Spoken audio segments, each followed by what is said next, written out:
Bienvenue à tous dans cette nouvelle vidéo YouTube et aujourd'hui on va voir les 3 différences qu'on a en français et en anglais.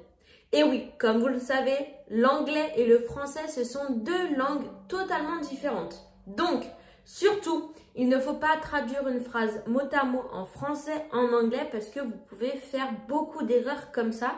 Et j'ai d'ailleurs beaucoup de mes élèves qui font des erreurs comme ça. C'est pour ça qu'aujourd'hui, j'ai décidé de vous faire cette vidéo. Donc aujourd'hui, je vais vous expliquer 3 grosses différences entre le français et l'anglais et vous expliquer du coup comment traduire ces phrases en anglais sans faire du mot à mot en français et en anglais. Donc si toi aussi tu as envie de savoir du coup c'est quoi ces 3 différences et comment bien construire nos phrases en anglais sans penser en français, eh bien cette vidéo est faite pour toi. Donc assis-toi confortablement, prends bien un cahier et un stylo et c'est parti!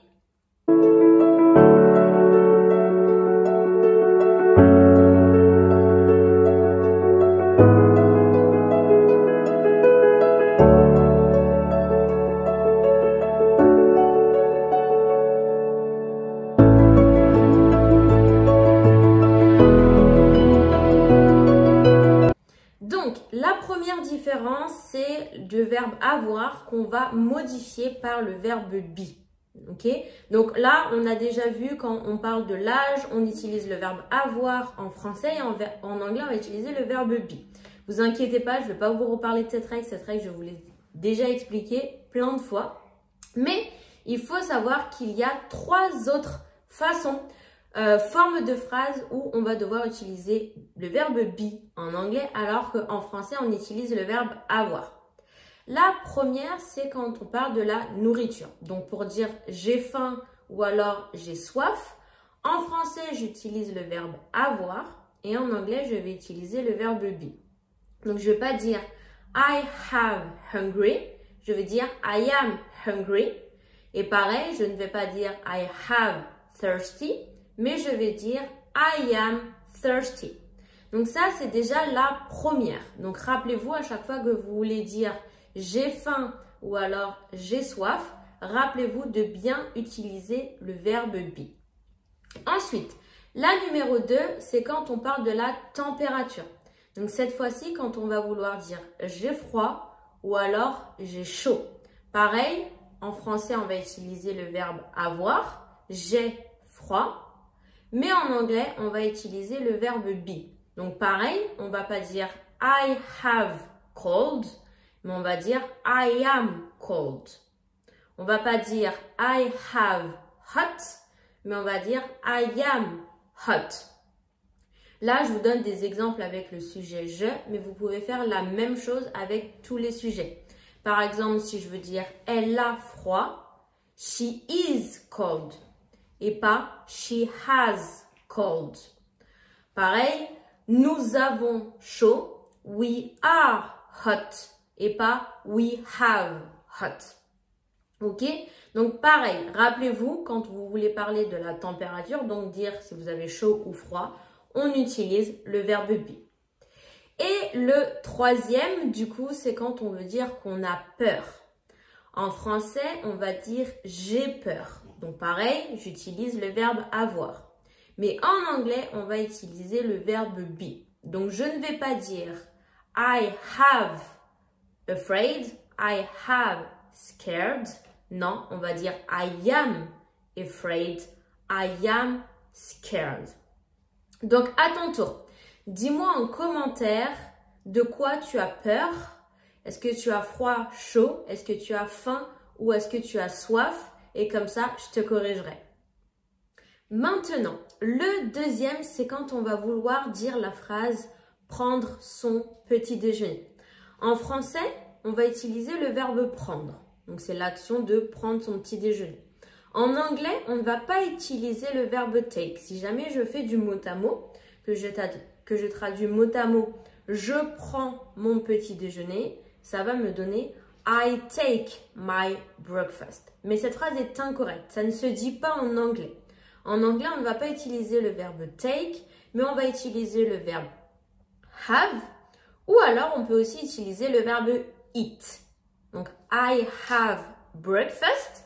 Une autre petite chose, on ne met rien devant les repas.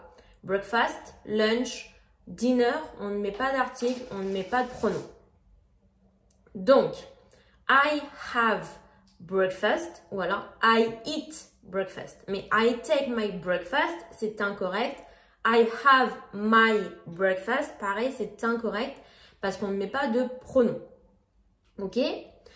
Donc, vous pouvez utiliser le verbe have qui est plus courant pour dire que vous prenez votre petit déjeuner. Après, si vous voulez être spécifique sur ce que vous mangez, là, vous pouvez utiliser eat. Le verbe eat, finalement, on va l'utiliser quand vraiment on veut accentuer sur ce qu'on a mangé au petit déjeuner. Je vais vous donner des exemples pour que ce soit plus clair pour vous. Si par exemple, je veux traduire la phrase « Je prends mon petit déjeuner à 8 heures », là, je parle de façon générale, donc je vais utiliser have. I have breakfast at 8 a.m. Je peux l'utiliser aussi, là je donne l'exemple avec petit déjeuner, mais c'est exactement la même règle si je parle du déjeuner ou du dîner. I have lunch at 12 p.m. I have dinner at 8 p.m. C'est exactement la même chose. Un autre exemple maintenant avec eat, je vais dire par exemple, I eat bread for breakfast. Je mange du pain au petit déjeuner. Donc, quand vous voulez vraiment parler de ce que vous mangez au petit déjeuner, vous pouvez utiliser eat. Sinon, quand vous parlez de votre petit déjeuner de façon générale, le mieux est d'utiliser have.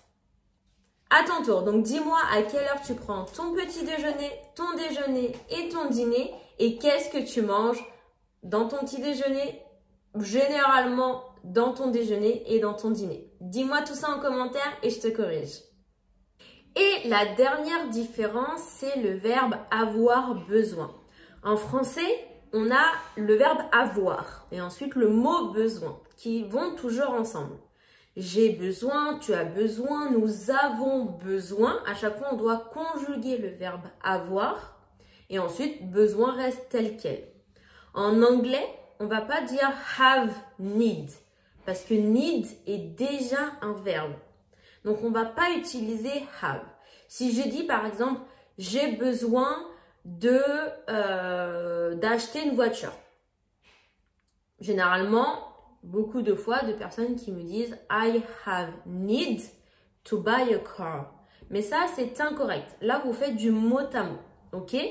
Il faut toujours penser à la règle. La règle dit que need est un verbe. Donc, I need to buy a car. Si je veux mettre au passé, j'avais besoin, I needed. Parce que need est un verbe régulier, donc je rajoute ed à la fin. J'avais besoin d'acheter une voiture. I needed to buy a car. Tout simplement.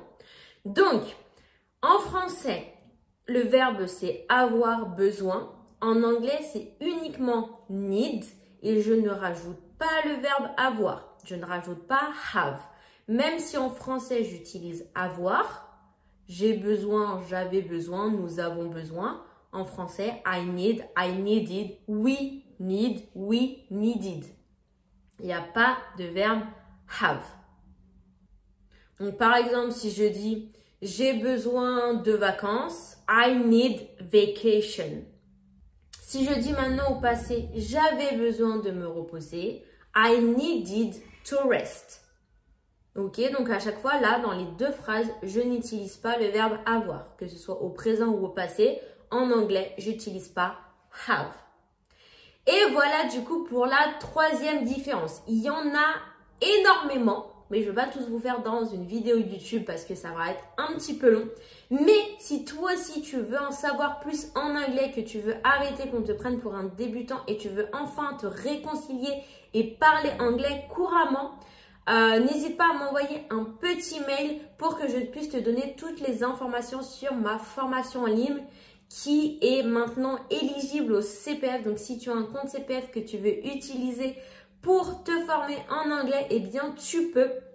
Tu as juste à cliquer dans le lien dans ma bio. Soit tu m'envoies un mail, comme ça on peut en discuter, ou alors en bio tu as tous les liens dont tu as besoin si jamais tu veux du coup suivre ma formation avec le CPF ou sans le CPF, il n'y a aucun souci.